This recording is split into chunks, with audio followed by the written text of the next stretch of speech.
Adakah kena buat serta-merta? Kalau benda itu berlaku, tahap keseriusan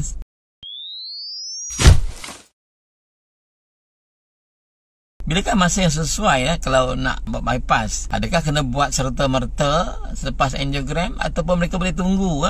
Saya adalah pakar kardiologi, pakar pneumologi. Saya adalah pakar yang akan melakukan ujian angiogram untuk anda. Jadi kami sebagai pakar kardiologi, kita akan memeriksa pesakit datang dengan penat atau sakit dada untuk mengesahkan sama ada sakit jantung ataupun tidak. Kalau benda itu berlaku, kita akan buat ujian-ujian tambahan yang diperlukan untuk mengesahkan sakit jantung yang anda ada. Dan selepas sekiranya ujian itu mengesahkan anda sakit jantung dan anda perlu ujian tambahan, maka kami akan lakukan ujian angiogram. Jadi selepas buat ujian angiogram, kita akan tentukan tahap sakit jantung yang anda hadapi. Dan seterusnya kita akan bincang dengan anda apakah rawatan yang sempurna yang terbaik untuk anda berdasarkan kepada dapatan semasa kita buat angiogram.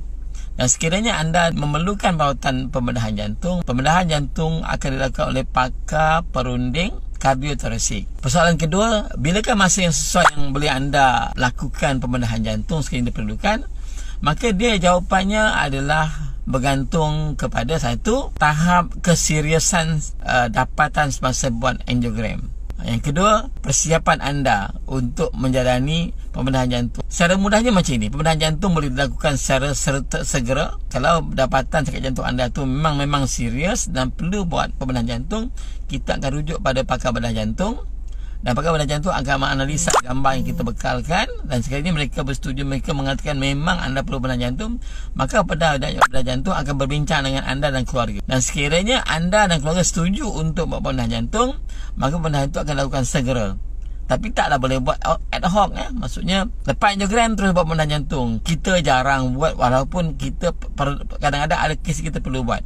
Tapi biasanya kalau pembedahan jantung biasanya akan ambil masa, mungkin dalam 2-3 hari atau mungkin seminggu. Sebab doktor akan buat taklimat briefing kepada anda, briefing kepada keluarga anda tentang keperluan buat pembedahan jantung tu, macam cara dia buat, indikasi, bentuk pembedahan tu, komplikasi. Doktor kena bincang semua sebelum, dan sekiranya anda setuju, barulah mereka akan lakukan pembedahan jantung. Itu pun ambil masa sekiranya biasanya dalam paling cepat mungkin 2-3 hari. Kalau kes anda tu memang betul-betul emergency, memang betul-betul kena buat selepas buat angiogram, maka biasanya kalau kes itu berlaku, maka doktor akan berbincang dahulu sebelum buat angiogram. Kadang-kadang anda datang dengan sakit jantung, kita buat angiogram, maka dapatan sakit jantung anda memang serius, kita nak buat pembedahan jantung, dan kita kata emergency, maka kita akan rujuk pada pakar bedah jantung serta-merta untuk mereka buat keputusan. Kalau kes macam itu memang betul-betul emergency, preparationnya akan lebih.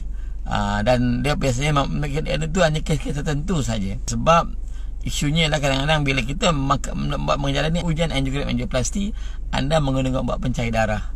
Dan sekarang pembedahan itu dilakukan masa kita buat anda makan ubat pencair darah, maka akan ada pendarahan yang sangat banyak. Lepas tu banyak pakar bedah jantung cuba nak elak keadaan itu berlaku. Tapi sekiranya perlu, memang boleh dilakukan, tapi persiapannya lebih detail dan banyak benda kena tengok. Tapi kadang-kadang isu-isu tertentu timbul. Contohnya mungkin bilangan pesakit terlalu ramai, banyak kes tertunda, maka doktor terpaksa schedule lah masa tu. Sebab kena ingat, sebelum kita nak buat pembedahan jantung, satu pembedahan jantung mungkin masa mungkin 4 hingga 6 jam. Jadi kalau kita buat pembedahan jantung di dewan bedah, operation theater. Jadi katalah operation theater kita, kalau kita 6 jam, mungkin satu hari satu operation theater boleh buat 2. Kalau kita mula pukul 8, kalau 6 jam sampai pukul 2 petang, sambung kes 2 sampai pukul 8, tekan kes.